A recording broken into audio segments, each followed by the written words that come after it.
Hello, this is Arif Ahmed Siddiqui from Chemical Department and Group 10. This is my ELL101 project and it is based on inductive charging or wireless charging. Science behind the magic.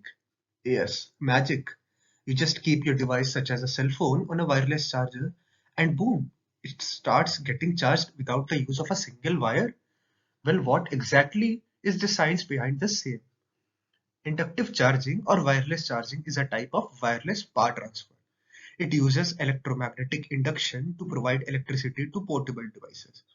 Specifically, the concepts involved are mutual inductance and inductive coupling in electrical circuits. Now, let us see what these concepts exactly are. The concept of magnetic coupling and mutual inductance. Well, mutual inductance is the phenomena in which when a current carrying conductor is placed near another conductor, then voltage is induced in that. This is because as the current is flowing in the conductor, a magnetic flux is induced in it. This induced magnetic flux links with the another conductor and this flux induces voltage in the second conductor. And we say that the two conductors are inductively coupled. And we can use Faraday's law to calculate the value of the same voltages that are between the same. That is V2 is M21 dI1 by dt, where M21 is the coefficient of mutual inductance. And the working. Now, how exactly these concepts are used in the inductive or wireless charging? Well, inductive charging uses the electromagnetic field to transfer energy between two objects. A charging station sends energy through inductive coupling to an electrical device, which stores the energy in the batteries. Inductive charging typically uses an induction coil to create an alternate electromagnetic field from within a charging base station, and a second induction coil in the portable device that takes power from the electromagnetic field and converts it back into the electrical current to charge the battery. The DC power source is provided and that provides bias to the oscillator circuit and switching device. The circuit converts DC supply into high frequency switching pulse. When this pulse reaches the transmitting coil, then it is converted into magnetic flux.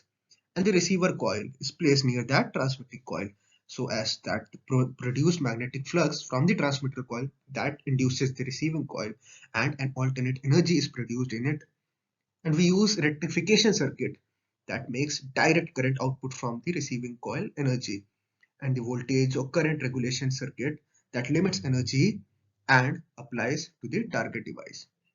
Now let us see what exactly are the circuit elements that are used in the same. We have the circuit that consists of a transmitter section and a receiver section, and obviously the two coils, the transmitting one and the receiving one. The transmitter section, this circuit that is constructed to produce some high frequency magnetic flux, and the coil that is made of copper, and we have a BD139 NPN transistor that acts as a switching device and oscillates high frequency signal with the help of resistor R1 and some capacitors. And here that LED one that indicates the presence of bias to this circuit, and that transmitter section that gives some energy that in the form of magnetic field into the receiver section. The receiver section. Well, the receiver section consists of a receiver coil, rectifier circuit, and a voltage regulator IC.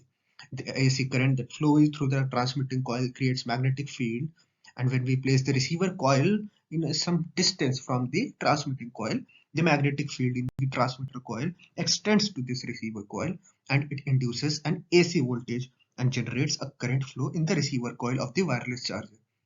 The rectifier circuit in the receiver section that converts this AC voltage into DC, and the voltage regulator IC helps to provide constant limited regulated output voltage to the load for charging the low power device. Here we use the different components such as rectifier and capacitors, resistors and IC so as to get some current, and the DC, the final output is DC that goes into the device such as a mobile and we charge it. An overview of the same. Well, that overview, we can say that the transmitting coil in the wireless power transmitter section that converts DC into high frequency AC power signal, and that AC, high frequency AC, that is linked into the wireless power transmitting coil, that creates an alternating magnetic field in the coil due to induction to transmit energy. And in the receiver section, the receiver coil receives that energy as an induced alternating voltage and in its coil. And we have a rectifier in the receiver section that converts this AC voltage to a DC voltage. And finally, this rectified DC voltage goes through the load, and we have that battery of the same device that gets charged. Well, that is it. Thank you.